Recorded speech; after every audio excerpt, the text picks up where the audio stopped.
نبی، کذاب نبی، دجال نبی۔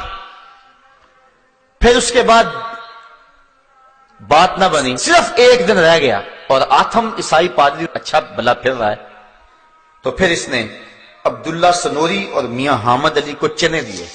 رات کو گھبرایا ہوا تھا مرزا، کہنے لگا ایک دن رہ گیا، اگر نہ مرا تو بڑی پریشانی ہوگی، ہماری جماعت کے لوگ ہم سے ٹوٹ جائیں گے۔ تو اس نے جو ہے وہ اس کو چنے دیے، کہا کہ ان کے اوپر فلاں فلاں پڑھو، اور رات کی تاریکی میں شمال جانب قادیان سے ایک اندھا کنواں ہے، اس کے اندر پھینک آؤ، اور واپس پلٹ کے نہیں دیکھنا، بلکہ خود بھی گیا اور واپس دوڑ لگا دی۔ اور اگلے دن منتظر رہے کہ آتھم مر جائے، لیکن آتھم نہ مرا۔ 6 ستمبر 1894 کے اندر انہوں نے بڑے بڑے اشتہار چسپاں کیے، جس کے اندر مرزے کو جھوٹا بتایا گیا، تو وہ تو نہ مرا، الٹا یہ ہو گیا کہ کئی مسلمان جو ہیں وہ عیسائی ہو گئے، بالخصوص جنہوں نے وہ مناظرہ رکھا ہوا تھا، وہ 3 لوگ جو ہیں وہ عیسائی ہو گئے۔ اس طرح اس نے جو ہے وہ اسلام کو بھی رسوا کیا اور خود بھی رسوا ہوا۔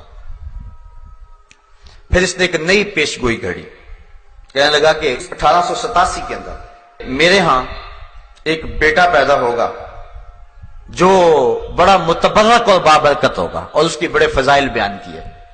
لیکن پھر 1887 کے اندر بیٹے کی بجائے بیٹی پیدا ہو گئی، اب پریشان ہو گیا۔ پھر اس کے بعد کہنے لگا میں نے یہ نہیں کہا تھا کہ ابھی پیدا ہوگا، 9 سال کے اندر اندر پیدا ہو سکتا ہے۔ پھر بیٹا پیدا ہوا 1887 کے اندر، نام اس کا بشیر احمد رکھا، لیکن وہ صرف 1 سال کے بعد مر گیا۔ پھر لوگ پریشان ہوئے تو کہنے لگا کہ لازمی نہیں کہ یہ بیٹا ہے، میری مراد کوئی اور بیٹا تھا۔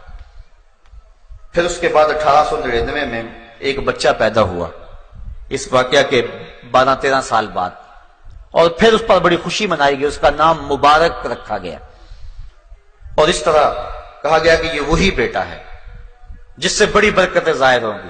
اللہ کا کرنا ہوا 1907 کے اندر وہ بچہ بخار میں مبتلا ہو گیا، 9 دن تک مسلسل بخار رہا۔ اب اس کے بارے میں بڑی پیشگوئیاں کی ہوئی تھی، اب وہ قریب المرگ ہو گیا۔ حکیم نور الدین کو بلوایا گیا، جو اس کا بعد میں خلیفہ بھی بنا۔ تو مرزا نے دیکھا تو اس کی چونکہ نبض ٹھنڈی ہو گئی تھی تو جسم کی گرمی کم ہو گئی، تو اتنی دیر تک حکیم نور الدین آ گئے، اس نے نئی وحی گھڑ لی، کہنے لگا کہ مجھے ابھی ابھی وحی آئی ہے کہ مبارک کا بخار اتر گیا۔ تو حکیم نور الدین نے آگے بڑھ کے جب نبض پہ ہاتھ رکھا تو نبض اتر چکی تھی۔ کہنے لگا حضرت یہ تو جا رہا ہے، رخصت ہو رہا ہے، آپ جلدی سے کستوری لائیں۔ وہ کستوری لینے گئے تو ابھی وہ دروازہ کھول ہی رہے تھے، تالا کھول ہی رہے تھے کہ بڑی حسرت سے حکیم نور الدین نے کہا کہ حضرت اس کی تو روح پرواز کر گئی ہے۔ اس نے ابھی ابھی بیچارے نے وہی گڑی تھی کہ ابھی میں نے دیکھا ہے کہ 9 دن کے بعد اس کا بخار ٹوٹ گیا، حالانکہ وہ بخار نہیں ٹوٹا تھا، اس کی جو ہے وہ روح نکل گئی تھی، جس کی وجہ سے وہ اس کا جسم ٹھنڈا پڑ رہا تھا۔ تو اس نے کہا بخار اتر گیا۔ حکیم نور الدین نے بانڈا پھوڑ دیا، کہا بخار نہیں اترا، بیچارہ ویسے ہی مر گیا۔ تو اس طرح اس کی یہ پیشین گوئی بھی جو ہے وہ خراب ہو گئی، وہ ذلیل الرسوا ہو گئے۔ پھر اس نے ایک اور پیشین گوئی کی، کہا میں 80 سال یا 80 سال سے زیادہ عمر جیوں گا، یہ اس نے آرزو کی، اور جب مروں گا یا مکے میں مروں گا یا مدینے میں مروں گا۔ لیکن پھر 26 مئی 1908 کو برانڈ رٹ روڈ لاہور احمدیہ بلڈنگ کے اندر لیٹرین کے اندر انتہائی ذلت کی موت مرا، اور 69 سال کی عمر میں مرا، جبکہ اس نے 80 سال سے زائد عمر کی پیشین گوئی کی تھی۔ کم از کم 11 سال اپنی پیشین گوئی سے پہلے ہی مر گیا۔ نہ مکے میں موت آئی نہ مدینے میں موت آئی، ایسے پلیتوں کو مدینے میں موت تو نہیں آیا کرتی۔ باتھ روم کے اندر جو ہے وہ اسے موت آئی۔ جب پیدا ہوا، خود اس کا بیان ہے مرزا قادیانی کا، کہتا ہے کہ میرے ساتھ ایک لڑکی پیدا ہوئی جس کا نام جنت تھا، وہ میرے سے پہلے پیدا ہوئی اور میرا سر اس کی ٹانگوں میں تھا، ذلیل ہو کے پیدا ہوا اور مرا بھی تو ذلیل ہو کے۔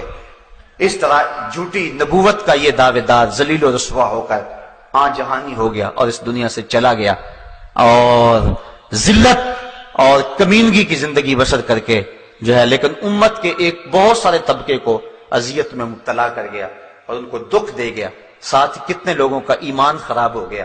102 سال ہو گئے اس ظالم کو مرے ہوئے، لیکن اس کے باوجود بھی آج ہزاروں کی تعداد کے اندر اس جو ہے وہ ٹیڑے میڑے دین کو، جس کی کوئی ٹانگ اور کوئی ہاتھ اور کوئی پیر ہی نہیں ہے، اس کو ماننے والوں کی ایک تعداد ہے۔ اصل بات یہ ہے کہ جہاد کو ختم کرنے کے لیے اور انگریز کی وفاداری کے لیے، اس کی حکومت کے استحکام کے لیے یہ سارا ڈرامہ رچایا گیا تھا، اور پھر وہ اپنے آقاؤں کی گود میں جا بیٹھا۔ مرزا طاہر بھی، مرزا مسرور بھی، سارے جو ہے وہ ان کی گود میں بیٹھے اور ان کی ایٹ پہ یہ پل رہے ہیں، اور آج بھی لوگوں کو دولت اور بیرون ملک کا لالچ دے کر کے وہ اسلام اور دین سے منحرف کرتے ہیں۔ ایک محتاط اندازے کے مطابق پاکستان کے اندر ایک سال کے اندر 10,000 لوگ مرزئی ہو جاتے ہیں، جو بیرون ملک کے چکر کے اندر اپنے آپ کو مرزئی لکھ دیتے ہیں۔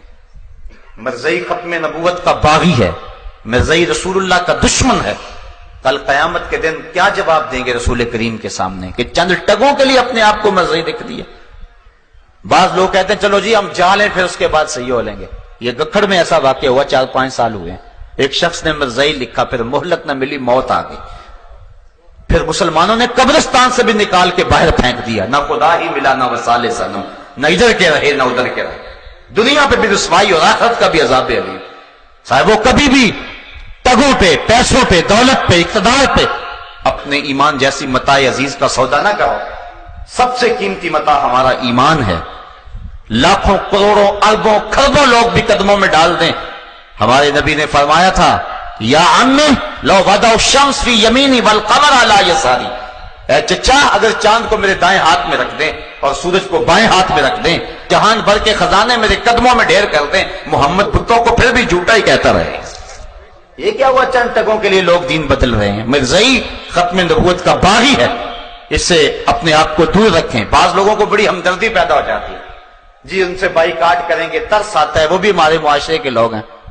تمہیں دھوپ میں جلتے بلتے بچوں پہ ترس نہیں آتا جو بسوں میں پانی بیچ رہے ہیں اور کنڈکٹروں کے دھکے کھا رہے ہیں؟ ان 8 اور 10 سال کے بچوں پہ جو ہوٹلوں پہ برتن مانج رہے ہیں، کبھی ان پہ ترس نہیں آیا؟ ہوٹلوں کے پچھواڑے پہ جو سر جھکائے لائنوں میں بچہ کھچا لینے کے لیے کھڑے ہوئے، کبھی ان پہ ترس نہیں آیا تمہیں شاتمان رسول اور ختم نبوت کے باغیوں پہ ترس آتا ہے؟ ایک شخص نے حضرت عائشہ رضی اللہ تعالیٰ عنہ کی توہین کی، رات کو خواب میں حضور کو دیکھا، آقا نے رخ پھیر لیا۔ حضور فرمائے میری زوجہ کے بارے بات ہو اور تو کوئی بات ہی نہ کرے؟ کہنے لگا ما قدر، تو میرے میں طاقت نہیں تھی، میرے میں طاقت نہیں تھی، میں کمزور تھا، بات نہیں کر سکا۔ فَأَوْمَا إِلَى سَبَابِهِ وَالْوُسْطَى، حضور نے اس انگلی اور اس انگلی سے اشارہ اس کی آنکھوں کی طرف کیا، إِلَىٰ عَيْنَيْهِ فَلَمَّا اسْتَيْقَظَ فَهُوَ أَعْمَىٰ، جب صبح اٹھا تو اندھا ہو چکا تھا۔ کہ میری زوجہ کے بارے میں کوئی بد زبان منہ کھولے تو اس کتے کی زبان کھینچ کیوں نہیں دی ہے؟ تو آج ختم نبوت کے باغی بھونک رہے ہیں اور رسول کریم کو سری گالیاں دیتے ہیں، اور صحابہ رضوان اللہ علیہ مجمعین کو سری گالیاں دیتے ہیں۔ وہ اپنی ناپاک اور اپنی گندی اولاد کو حضور کی اولاد کے مشابہ قرار دیتے ہیں۔ ان کی افواہات سے اپنے آپ کو بچائیں اور اپنے ایمان کی حفاظت کریں، اور اگر کسی محلے بستی میں اگر کوئی ایسا شخص ہے اس سے قطعاً بائیکاٹ کریں۔ کل قیامت کے دن تمہیں رسول اللہ اپنی رضا اور اپنی مرضی کا دور نصیب فرمائیں گے، اور اگر تم کسی مرزئی سے تعلق رکھو گے تو گنبد خضرا میں حضور کا دل دکھے گا کہ وہ تو ڈاکہ ڈالنے والے ہیں قصے نبوت پہ، تم ان کو اپنی باہوں میں لے رہے ہو۔ مسلمانوں کو غیرت کا درس دیا ہے اور غیرت کا سبق سکھایا ہے۔ صاحبو آؤ اپنی زندگی کو اچھائی کا حسن دے لیں اور اپنے ایمان کی پوری طرح سے حفاظت کریں۔ وآخر دعوانا ان الحمدللہ رب العالمین۔ آفاق کے ہر ہر گوشے میں قرآن سنا کر دم لینا، اب رکنا نہیں، اب تھمنا نہیں، فردوس میں جا کر